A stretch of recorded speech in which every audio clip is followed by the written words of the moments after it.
Hey everybody, thank you so much for joining me today.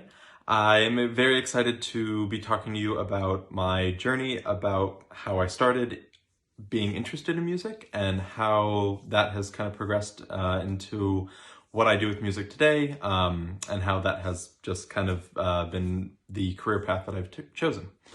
So, without further ado, let me get into that. Throughout this talk, I'll also be talking about some things about the alto saxophone, involvement with noise, my equipment, things like that, but also, some things that I've learned throughout school. Both, just educational things and also just like saxophone things. So, without further ado, let's get started. So, I started getting involved in music at a really young age. Both my parents are professional vocalists. They actually met in like high school choir, and they had a 16-piece a cappella group that would rehearse in our basements every week, one day a week, as I was a kid. So growing up, music was kind of always around me. My dad also played in church groups. He plays guitar, piano, as well as drums.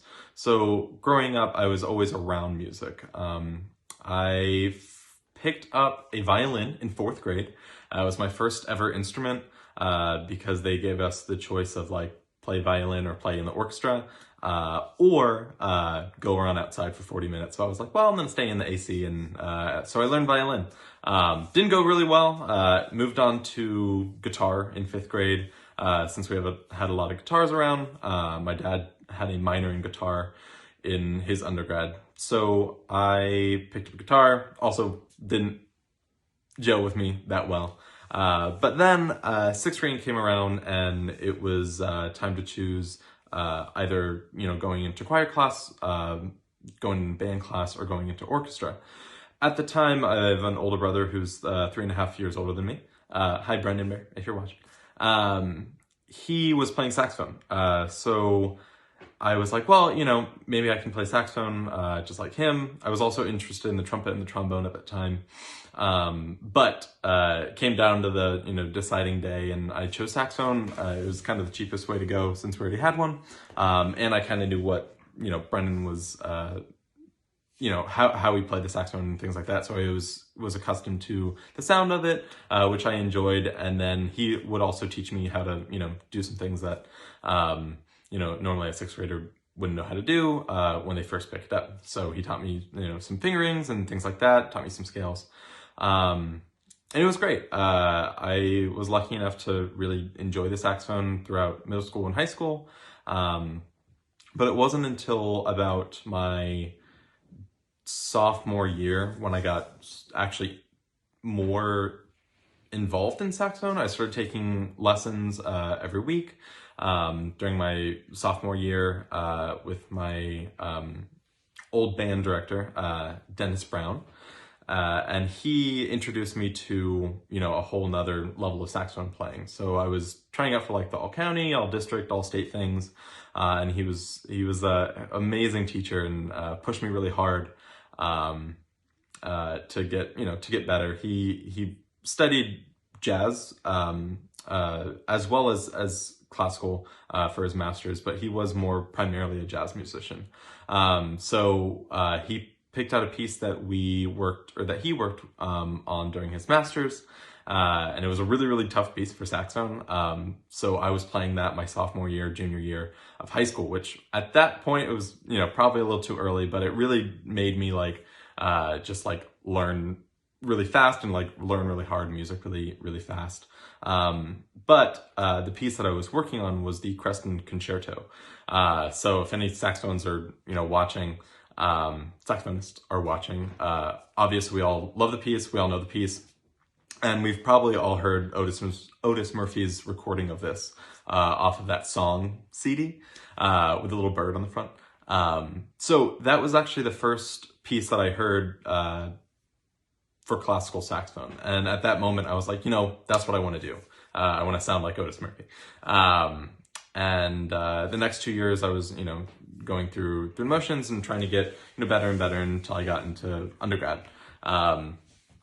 So that was, the first piece that kind of set me on my classical saxophone career path. So Went to undergrad, went to North Carolina at Greensboro for my first 2 years. I was studying with Professor Dr. Steven Stusek. Studied there for freshman and sophomore year, and then I transferred to a school 30 minutes down the road, North Carolina School of the Arts, where Tamor Sullivan was teaching at the time.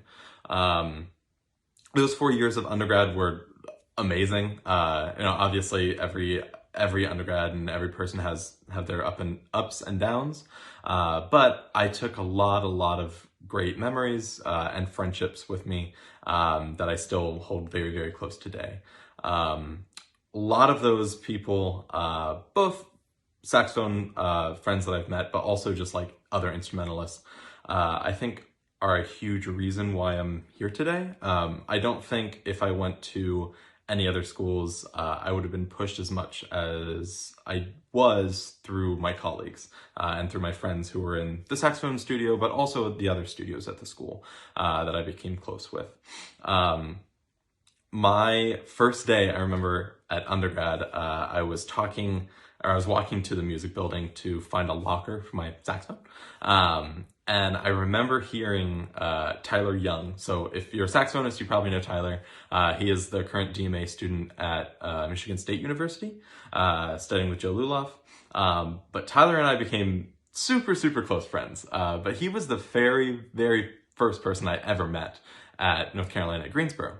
So I was walking down to the music building, and he was outside. There's this like pillar thing that you can play under. It's actually an organ hall, but the bottom floor is outside, and it's like this little encased dome thing. And he was just playing in there, so like it was reverberating basically throughout half the campus. But I heard him coming down to the music building. And I was like, oh, okay, let me go introduce myself. So I was talking to him, and he sounded amazing. So I was like, oh, are you like a master's student or a DMA student or, something like that? And he was like, no, I'm a freshman undergrad. And I was like, yo, what?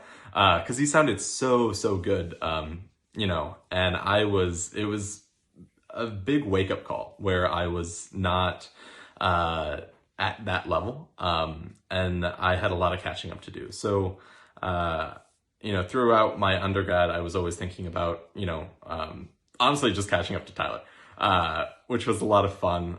He's still one of my best friends today, and he still continues to push me, and every single time I hear him, I'm like, oh man, I just need to go home and practice.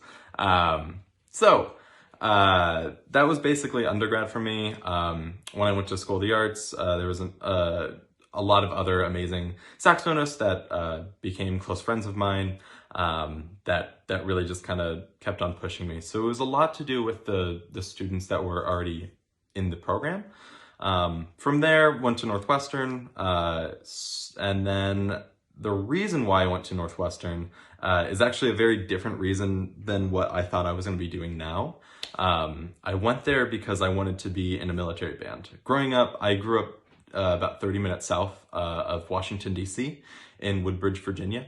So growing up, I would be going to the military band concerts, pretty regularly. I was also studying with Jonathan Yannick, who is the principal of the Navy Band, for about 2 summers during my undergrad, 2 or 3 summers. And it was amazing working with him and just kind of seeing, how his trajectory was in terms of, his schooling into the military band, and, what his process was for preparing for that audition, as well as just getting in, the mindset of, an audition, where a lot of saxophonists are not, kind of put on the spot like that. Whereas a lot of our friends who are in the orchestra land are doing that every day. They're flying out to auditions with this orchestra and that orchestra and, this festival and this. But a lot of saxophonists, we don't have that same type of career path, unless you're going to the military band. So I was talking to him about, what his process was for doing that. Got a lot of really good insight from him, and I was like, that's what I want to do. Even from a very young age, I was always really interested in that, basically because I just grew up right next door. And I was always around those types of musicians, those military band musicians. So I went to Northwestern to kind of pursue that path of, getting really good, making sure that I had all my saxophone chops up, and I was ready to audition for a military band. That obviously took a very big turn. It's not what I'm doing now. And I am very, very fortunate to be doing what I'm doing now as a part of Noise.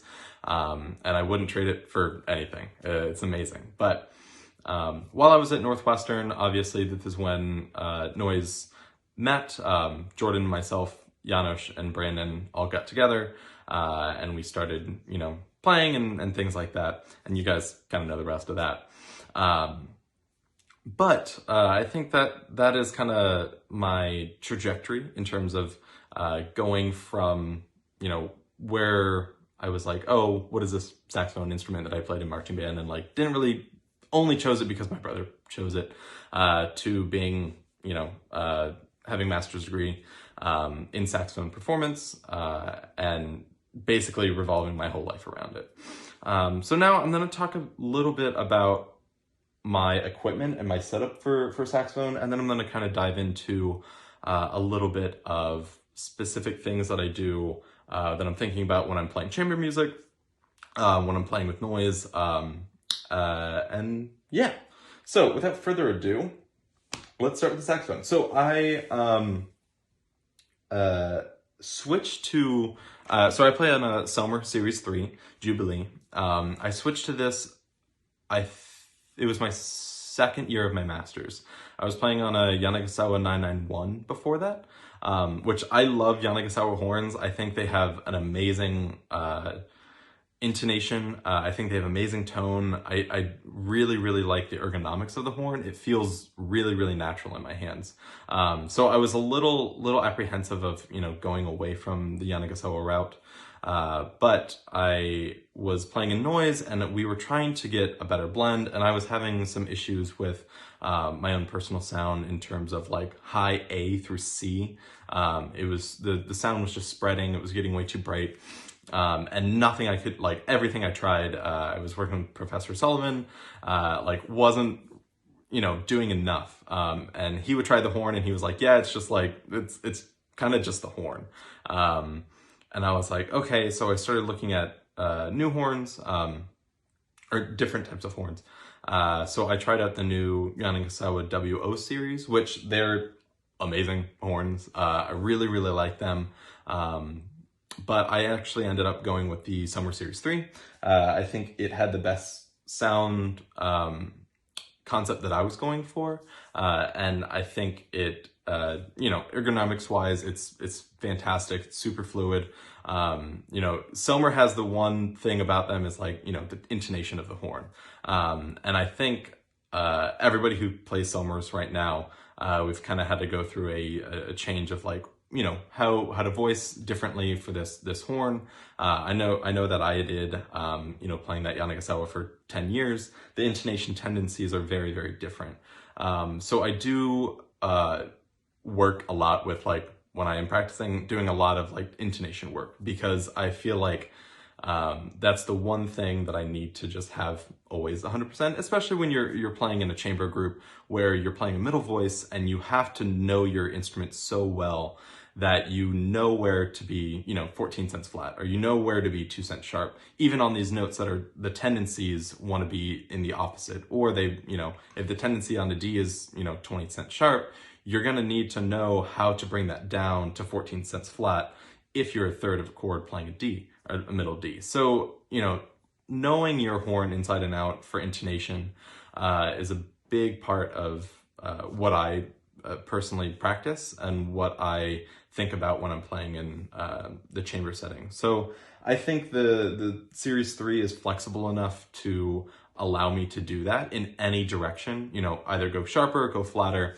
And I think it doesn't lose the sound. A lot of times, if you're voicing really low, I feel, at least when I was playing on the Yanagasawa, I was feeling that the tone was kind of going away. But with this horn, it's always there, and it's always lovely. So let me talk a little bit about, you know, what I have on the horn in terms of like extra stuff. So I don't have much. I have a clang bogan here, if we can see this. I just put it on there because I borrowed it from, I work at a saxophone repair shop called PM Woodwind, and I was borrowing it, and I don't think it does much, but I like the look of it because it looks funny. So that's kind of why it's on there. Other than that, I do have a bell weight. So I got this from Meridian Winds, and I actually really like the bell weight. The bell weight is the one like extra mass accessory that I have found that really improves the sound. For me, it actually helps with that A through C spreading problem that I was having. So I actually got this same screw when I was playing on the old Yanagasawa, and it actually just fits right in here for the Selmer because they use the same like ring mechanism. So I actually just put it on the Selmer. And I did find that it does some with this, but not as much as it did with the Yanagasawa. It really made those higher overtones kind of go away on the Yanagasawa. It does with this a little bit. I don't notice it as much as I did, but it does help a lot. I don't have any of the heavy neck screws. I don't use the Lafreaks.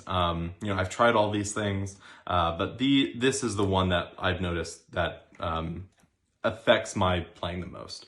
And then I also have a bell mute in here.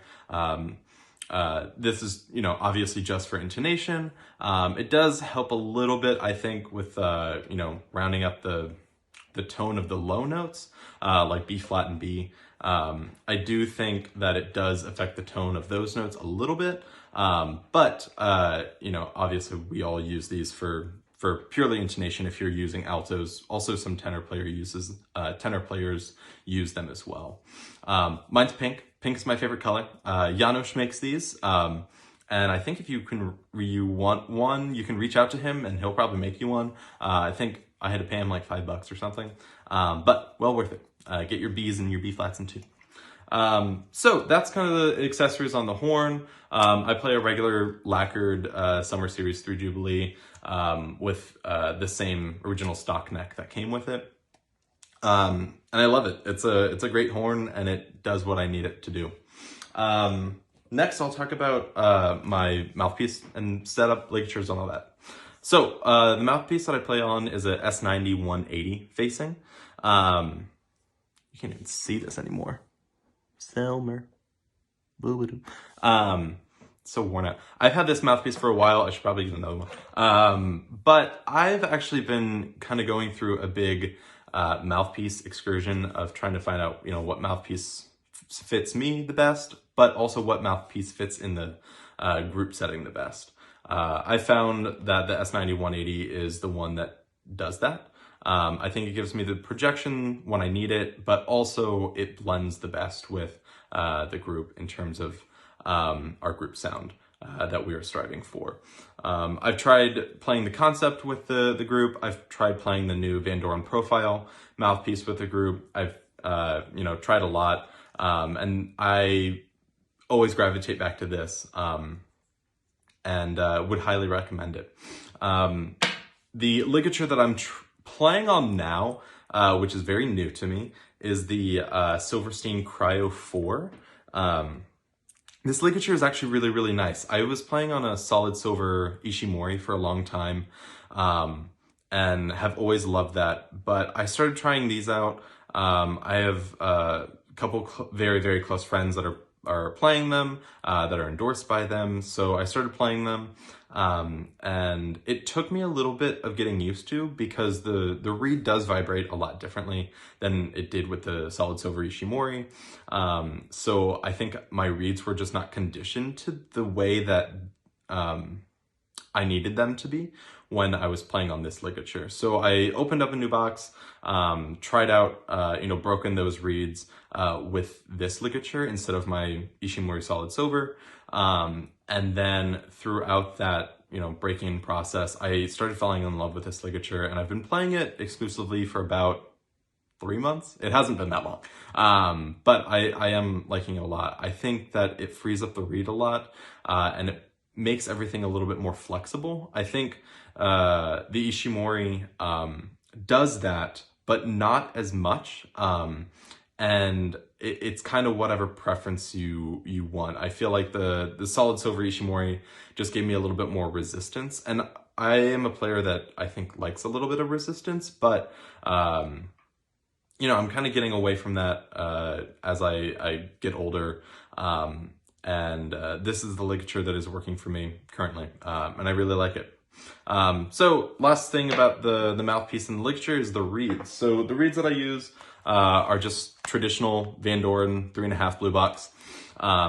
I've been using these reeds since literally high school. I think they're, obviously we all have our reed struggles and problems and things like that, but I will always go back to these reeds. They're my favorite. And I think they have the best sound, they allow me to produce the best sound that I can, due to the cut and the facing and things like that, of this specific reed.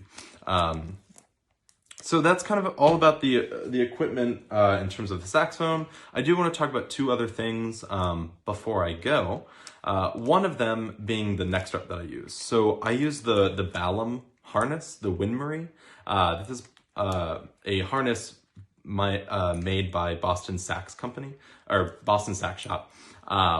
And it's a really, really good harness. So this is the first generation of the harness. The second one has like a fatter this thing, which is the part that you go up if you need to go up to make it tighter. But I really, really like this neck strap. Basically, or this harness. Basically, I don't like things when they're on my neck, especially when I'm playing. So this allows the weight to be distributed on my shoulders, but it also gives me a lot of flexibility and movement. I can move around, and I'm a player that moves a lot. So for me, having something that restricts my movement is terrible.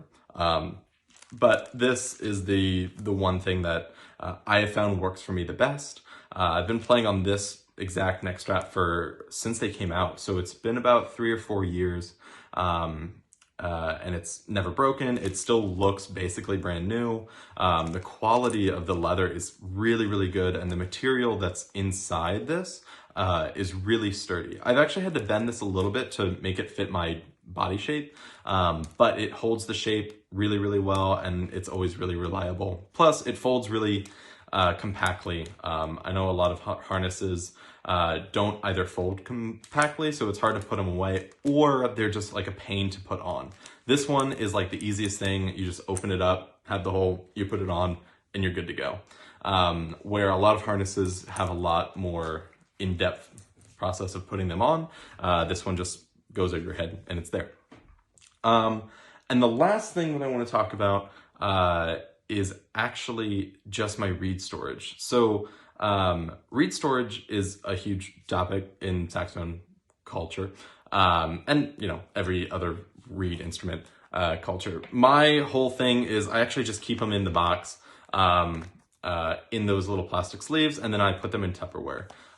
It works for me. The one thing that I do differently, I think, is actually when I'm practicing, I leave the Tupperware lid open, which allows it to air out a little bit. Obviously, I don't want to do that all the time because then they'll just dry out.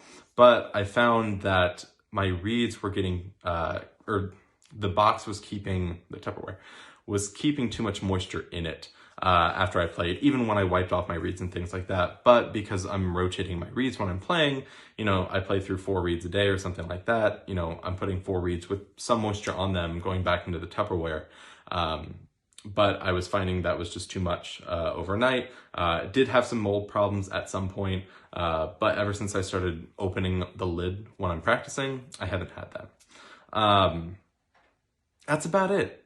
If you guys have any questions, regarding the saxophone, in terms of like the alto saxophone or the other saxophones, you can direct message me, direct message Noise. If you have any questions about mouthpieces or ligatures or reeds or, whatever, neck straps, feel free to message us, message me directly, and I will definitely get back to you, or drop a question in the comments below. But thank you guys so much for joining me today. Hope you all are staying safe and healthy, and hopefully we will see each other in person sometime very soon. All right, see you, guys.